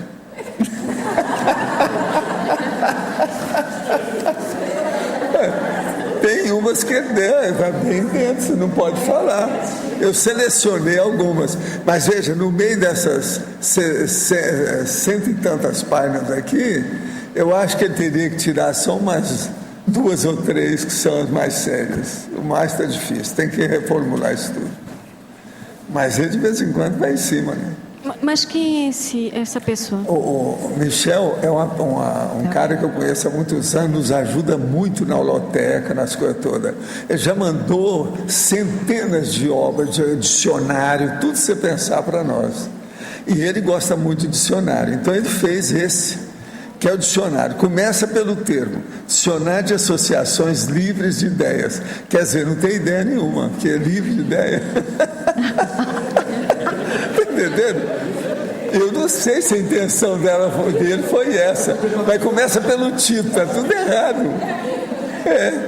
Dicionário de associações livres de ideias. Quer dizer, como é que fica? Como é que fica? Agora, ele colocou aqui embaixo, versão protótipo sem revisão. Ele acabou e mandou para mim. Ele manda muitas coisas para mim, tudo isso. Então eu estou lendo. Eu já li a metade até agora, mas quando ele chegar aqui, eu vou mostrar para ele algumas coisas, como é que é. Tem palavra escrita errada, tem umas coisas também que não correspondem à realidade. Por exemplo, ele escreveu aqui, latim, língua falecida. Não é bem assim. Nós todos estamos usando a língua. Tem gente que está usando a língua até hoje falada, além de ser escrita. Não é bem isso. Isso não corresponde à verdade. Agora, por exemplo, ele escreve aqui, lagem. Lagem como se fosse laje, mas com M no fim. Não existe laje nos seus troços, não. Pois é, essa palavra está errada. Tem umas coisas desse jeito, entende? Outra coisa, jararaca, tem veneno na língua. A língua de jararaca não tem veneno. O processo é feito pelos dentes, que é o negócio todo que faz lá, não tem nada a ver com língua. Quer dizer, essas coisas não podem ter erro em dicionário. Isso aí eu vou explicar para ele com calma. Mas agora, o livro dele, de qualquer maneira, mostra que ele estudou muito para fazer isso aqui. Não é fácil. E eu sei que não é fácil, porque eu mexo com o processo de lexicografia há muitos anos. Ele é fora de série. Agora, ele precisa de vamos dizer assim, uma atualização em matéria de gramática, algumas coisas nesse sentido. Ele está um pouco assim solto demais. Pois é.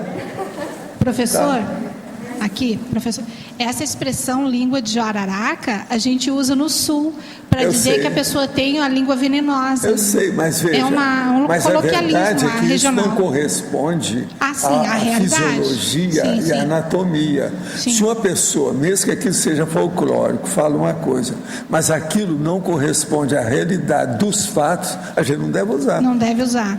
Mas acho que a ideia dele, quando colocou, de repente aí foi essa. Aí teria que falar coloquial. Ou explicar isso. Sim, sim. Mas não pode ser assim, no escuro. Senão, quem não sabe fica estranho. Tem uma série de coisas aqui que é folclore, é regionalismo, eu sei. Mas a gente não pode, você não pode fazer esse negócio assim. Sim, claro. Eles acabam com ele, se publicar do jeito que está aqui. Verdade. Publicar do jeito que está aqui, vão acabar com ele.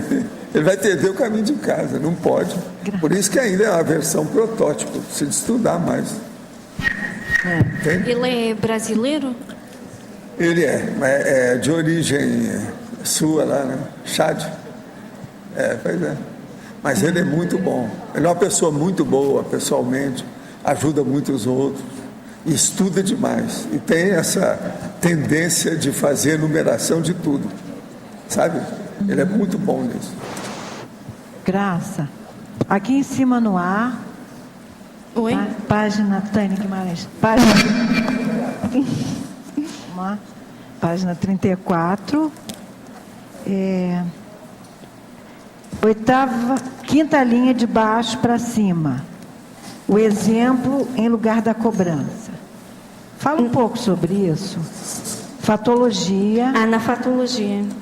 Na quinta linha, de baixo para cima, logo aqui no começo. A ideia aí é que o exemplo funciona muito melhor de cobrar nos outros. Até porque se a gente vai cobrar os outros, o outro fica reativo.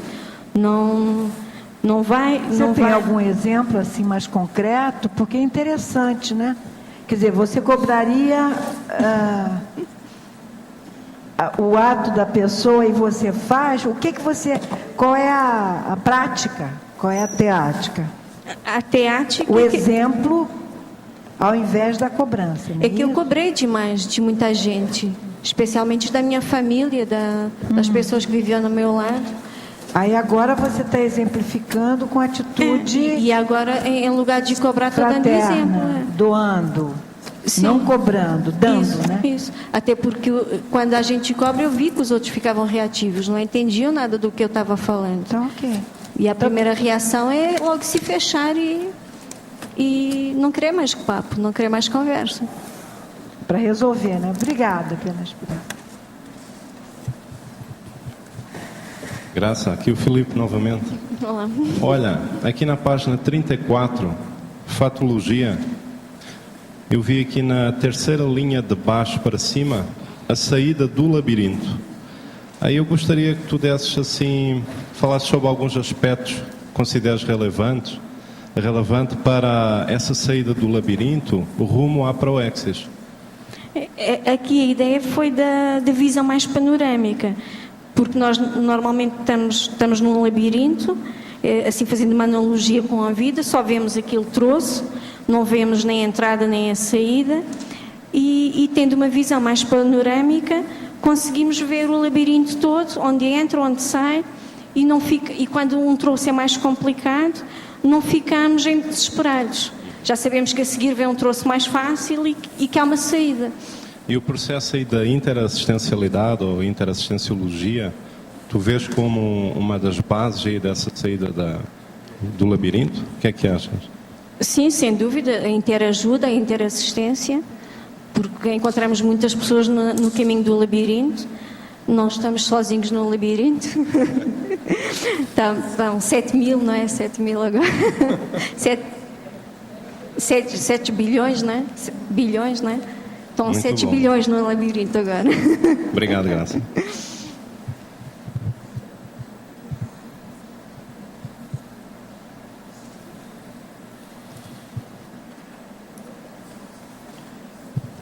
Sem contar o extrafísico e a extraterrestre, não é? Graça. Aqui em parafatologia, na página 34...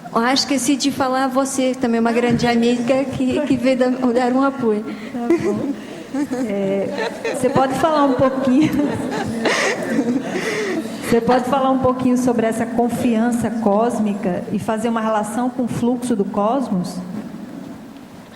Eu coloquei na fatologia a alegria do reencontro à família conscienciológica, então eu posso ficar contente com todo mundo, né? Bem, respondendo aí à sua confiança, é porque eu vinha de um historial meu de medo, e eu tinha medo de tudo, eu não confiava em nada, eu estava sempre alerta, e então comecei confiando, comecei confiando no cosmos, no amparo, no mundo, nas pessoas, e fez uma diferença. Não sei se respondi a sua questão, se foi essa.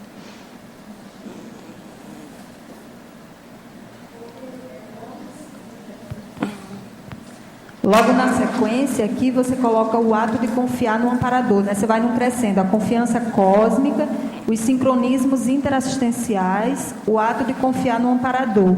Aí eu fiquei pensando, essa confiança cósmica seria esse confiar nesse mecanismo maior, assim, mais amplo? Eu não fui tão longe, eu fui o sair do medo, que era a minha condição antiga, era o sair do medo e começar vendo que realmente não precisa estar em medo, que pode confiar, que é um mecanismo e que as pessoas... O problema é aquilo que a gente fala, que tudo está sob controle. Foi o que a Graça descobriu, né? Está tudo sob controle. Ela começou a confiar nas coisas, nas pessoas, nos ambientes, nas ideias boas, né? Selecionada, ela está certa. É o caminho, tudo correto. Agora, o que você queria aí, chefe? Fala. A Graça é o seguinte, eu estava interessado, eu vi você já tinha falado desse Fitulab aqui, o Fitulab, que é uma casa em cima da árvore, né? Uma casa de Tarzan lá, sei lá. Mas é interessante, e dentro desse laboratório, como é que é? É todo feito de madeira, todo feito de madeira e não tem pregos, que é para não ferir a árvore. Foi feito lá com um sistema para não danificar nem prejudicar a árvore, para a árvore também não rejeitar. Lá dentro é uma casinha e tem um colchonete, não, um cadeirão, onde a gente se deita e fica ali fazendo o laboratório. Escuta, em 1930 e poucos, nós já tínhamos isso em Monte Carmelo na minha infância. A gente já fazia isso na árvore. Sim, que era a casa de Tarzan. Eu já vi casa em árvores em filme e também. Década de 30, isso. A gente de garoto. Praticamente mais de 70 anos, eu já conheci. De garoto a gente fazia certas casinhas mais precárias. Essa aqui, pelo que eu sei, deve ser uma árvore assim, bem resistente para aguentar também a. Acho que tem foto no site. Não, a árvore acho que ela está contente, pelo menos dá assim, a gente quando vai para o laboratório sente uma energia muito boa, então acho que é sinal que a árvore não está reclamando. Mas é interessante, então, obrigado. Eu tenho uma pergunta sobre a seção da fatologia, esse sendo um verbete homeostático, verifiquei aqui, e tem uma combinação na fatologia, uma mistura de fatos homeostáticos e nosográficos. Qual o critério na verbetografia para preparação dessa sessão? Bem, o critério da verbetografia aí já não sou eu a responder. Eu coloquei aqui os meus casos, o meu exemplo que me fez escrever esse verbete. Coloquei no meio da fatologia, junto com os homeostáticos, a minha casuística que me levou a escrever esse verbete. Obrigado. Posso falar, complementar?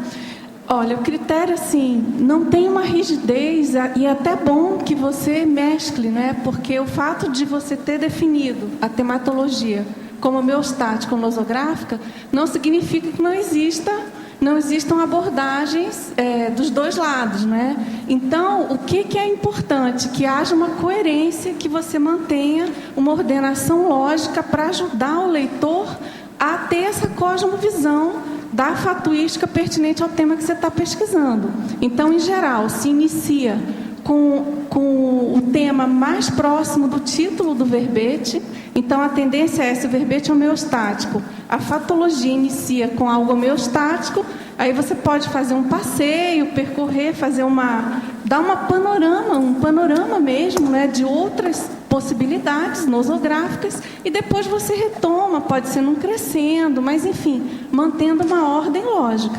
É ruim quando se embola muita coisa, então, mais ou menos o critério e uma das coisas mais sérias esse, que tem é a hora que você define o tema, você já mostra a inteligência da direção da sua dissertação. Isso aí é terrível. Exige que a pessoa pense. Então, por exemplo, é muito difícil errar nisso.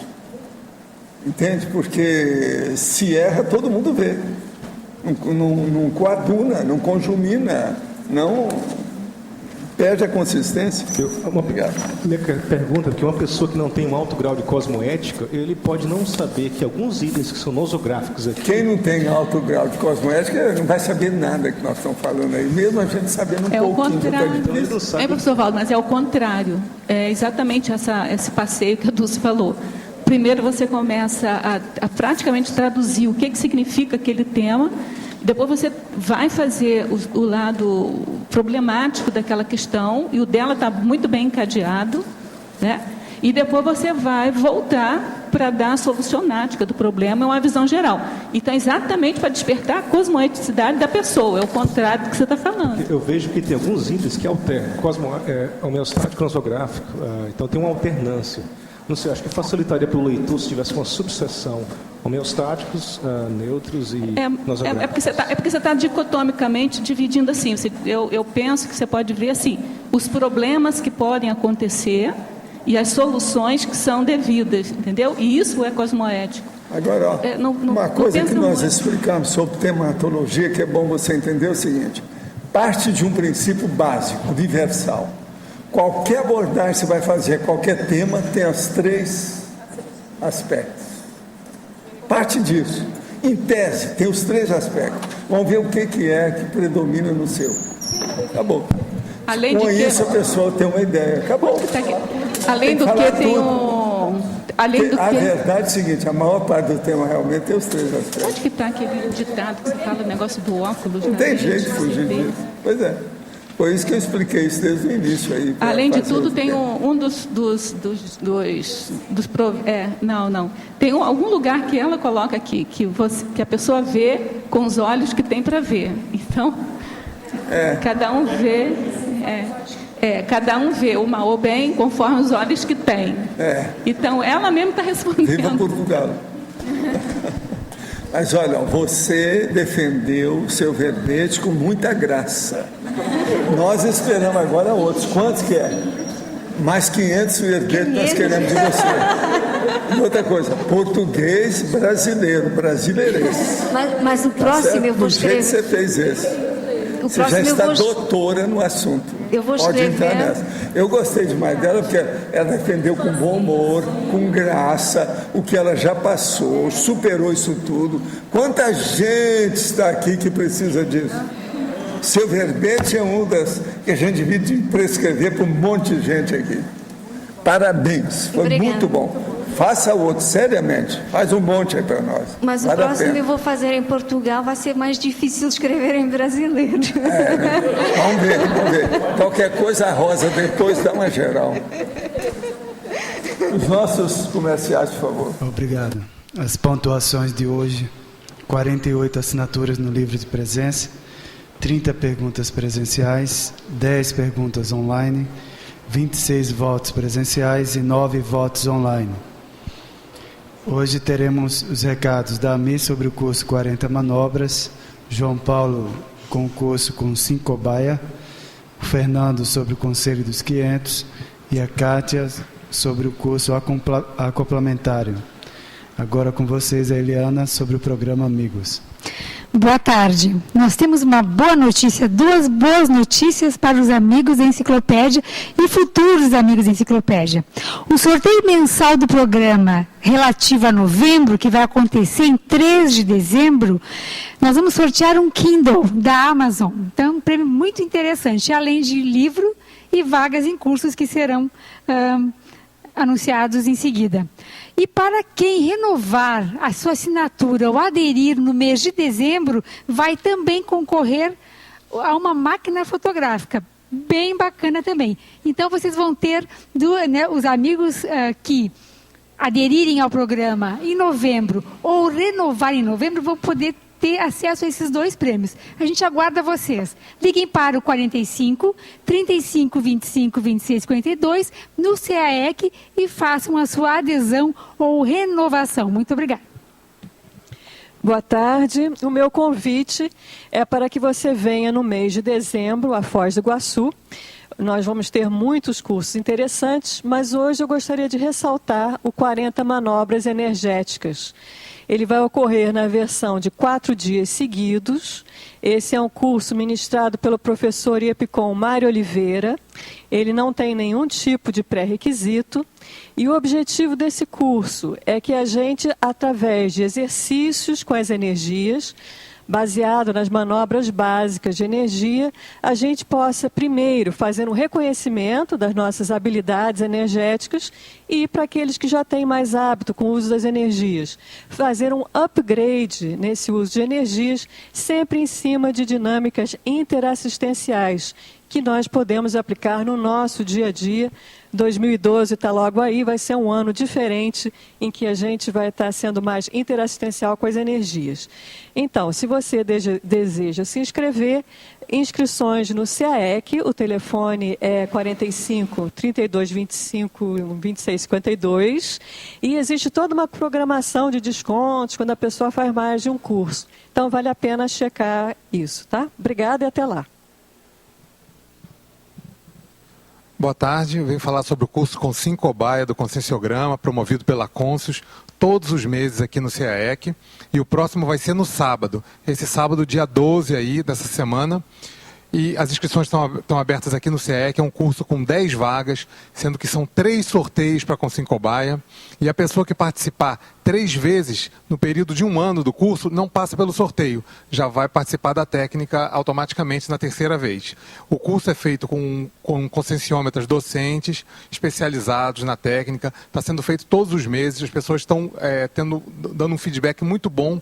Quem faz realmente tem vontade ou realmente repete o curso, então as inscrições são abertas e, repetindo, vai ser no dia 12, sábado agora, a partir das 3 da tarde, logo depois da tertúlia, e as inscrições são feitas na recepção do CAEC. Obrigado. Boa tarde a todos. Nós estamos reforçando aqui uma informação do Conselho dos 500 da Cognópolis Foz, que nós alteramos a data da próxima Assembleia Geral. Seria em 20 de novembro, vai ser em 4 de dezembro. Então, no dia 4 de dezembro, um domingo, das 15 às 17 horas, no auditório do Discernimento, nós faremos a 7ª Assembleia Geral do Conselho dos 500 da Cognópolis Foz. Você pode acessar o site www.c500.org.br, lá tem um link para baixar o arquivo de um importante assunto, de um documento que nós vamos discutir nessa Assembleia, que são as diretrizes da saúde holossomática para a Cognópolis Foz do Iguaçu. Você baixa aquele arquivo, faz suas críticas, sugestões, envia para contato@c500.org.br e comparece à Assembleia para debater e discutir e definir as diretrizes de saúde para a Cognópolis Foz, além de outros assuntos que serão tratados na Assembleia. Obrigado.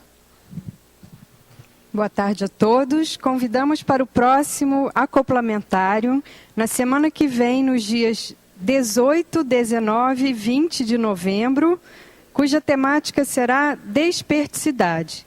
Os EPCOM são o professor Mário Oliveira e Moacir Gonçalves.